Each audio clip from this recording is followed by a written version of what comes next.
Crying. We've all done it at least once in our lives. Heck, it's the first thing we do when we're born, and it's the only way we can communicate during the early stages. It's a show of raw emotions we feel and happens during all sorts of situations. It's not like we can actually control how we cry, and it's totally natural and nothing to be ashamed of. But that's in real life. In media, however, crying takes a more different approach. Crying, like every other thing in media, is a narrative tool. It's a good way to convey emotions to the audience and can really enhance a scene, if done right, that is. The thing about crying is, it's the easiest emotion to relate to. When a character shows other emotions such as happiness or anger, we as the audience understand how they feel, but in some cases we may not and might even end up doubting the emotions they feel. But when a character cries, we get a deeper level of understanding and can really feel the pain and happiness they feel at that moment.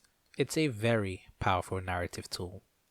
I'm sure you're very well aware of the real men don't cry or crying is a sign of weakness stereotype that goes around till this day, and it's a mindset that carries into media too. In movies and TV shows, when a man cries, it carries a lot more weight than that of a woman crying, all because of those stereotypes. When a man cries, it shows he's been deeply hurt by whatever circumstance he's been put in and leaves you wondering if they'll ever recover from what's made them cry. It makes you feel pity for them, and while scenes like that are meant to be dramatic, when done poorly can just come off as a cheap way to make the character feel more dynamic. Anime is no different when it comes to making use of crying. Aside from making emotional scenes, crying can also be used for comedic effect, albeit in a more exaggerated manner. But what if the character cries a lot? Crybabies are a pretty common occurrence in anime. It happens so frequently that it's become associated with their character. Though most of the time these kind of characters are usually supporting casts and don't really get a lot of screen time, unless they're the main character. Having a protagonist cry from time to time is a pretty good way to make them feel relatable. It lets us, as the audience, really get in tune with their humanity and lets us understand what's going on deep inside them. So by that logic, you'd think that more crying means more emotional resonance, right? Well, yes, but actually no. I've run into a lot of people that just cannot stand when a protagonist is such a crybaby. Characters like Deku from My Hero Academia and Subaru from ReZero are some of the widely talked about protagonists that people don't like simply because of all the crying. Deku especially has it worse. He's a shonen protagonist, which means when we first meet him we already have some preconceived expectations from him. We expect him to be the bumbling idiot with a lot of energy, a strong sense of justice, and a dash of immaturity and a bottomless appetite. But if you've watched My Hero Academia, you know Deku isn't really like that. He starts out as a nerdy wimp who can't really do much. In a world where people are naturally born with superpowers, he's one of the few without any, and as a kid who grew up aspiring to be a hero, being told he could never really be one was a huge blow to his confidence. So you can imagine when his idol and the #1 hero tells him that he can in fact be a hero, and how that makes him feel. Of course he's going to burst into tears. While main characters cry when the story needs them to, Deku cries when he can. He cries when he's trying to save Bakugo, he cries when he gets accepted into his dream high school, and he cries during All Might's final fights. He's a very emotional young boy, and that's perfectly fine. The problem here is that people often compare him to other shonen protagonists like Naruto and the Chad that is Ichigo. Subaru on the other hand is an isekai protagonist, and as far as I know, isekai protagonists don't really cry. Like, why would they cry when they're the strongest people in their universe? But wait, Subaru isn't really the strongest. In fact, he's quite the opposite of that. He gets a lot of bad rep from viewers because he's weak as hell. And when Subaru cries, it's almost dirty in a way. His cries perfectly display the despair he's currently feeling about his current situation, and it's beautiful and sad at the same time, especially when he's about to die over and over again. It's something that twists my gut every time I see it, but it's executed also perfectly that it really adds to his character. But these are just some of the well done crybabies. On the other end of the spectrum, we've got some really bad crybabies, with the absolute worst being Yuki Tarami from Future Diary.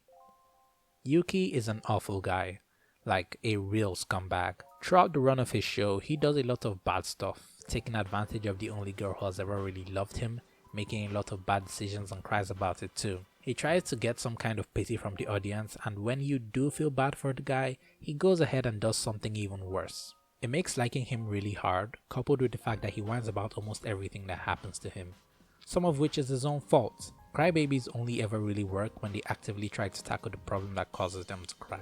And I'll admit, when I was younger, for some strange reason I related to him really well. But as I got older and got a lot more understanding of life, I just cannot stand by this boy and every single thing he does. Crybabies can be really endearing characters when done right, but crybabies are also some of the easiest characters to write and develop. They go from crying a lot to not crying at all, and sometimes they get depressed, kinda like me. But that isn't to say they're all entirely bad.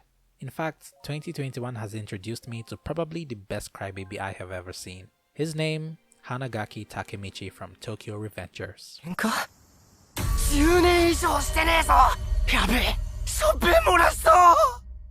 Takamichi is the biggest crybaby ever. This boy cries about anything and everything. He's such a crybaby that even the OP of his anime is called Crybaby. And you know what? He actually makes crying look so friggin' cool. Crying is so entwined in his character that he's dubbed the Crybaby Hero by his friends. He cries for his friends and others, he cries every time he gets his ass beat, which happens every time, and he cries when he gets a victory. But during all that time when he cries, he never backs down. Never giving up or backing down is a normal protagonist trait. I could use my fingers and toes to count just how many protagonists are like that. But with Takamichi, it's quite different. He's the main character of a series where almost every other character is a badass in their own way, who are able to throw hands and absolutely floor other people with just a kick. He's like the weakest guy around, but damn can he take a beating, all while bawling his eyes out. And every time I saw him cry, not once did I ever get annoyed by it or wanted him to stop. And no matter how far the story progressed and how far he's grown as a character, he never stops crying. And that's pretty inspiring. Takamichi doesn't get physically stronger. He doesn't go through some training arc where he learns some new one-hit KO move or unlocks a new technique like other main characters. Physically, he remains the same, but his willpower and mental strength becomes something of a beast. I know what's pretty cool, for an anime that spends a lot of its time set in 2005, where a lot of the boys are trying to be gutsy and manly, they never once really make fun of Takamichi for his crying or complain about it. It's a part of him they fully understand, support, and end up respecting him for it. It's a really positive message and deconstructs the way men are portrayed in media. I won't say that Takamichi is the best written protagonist out there, but in my opinion, he's the best written crybaby protagonist out there. And as someone who's caught up with the manga, I can confidently stand by this statement. Thanks for making it to the end of this video. If you enjoyed it, why not leave a like? I'd love to know what your thoughts on crybabies are. Let me know in the comments below. This has been your very favorite slice of bread, signing off.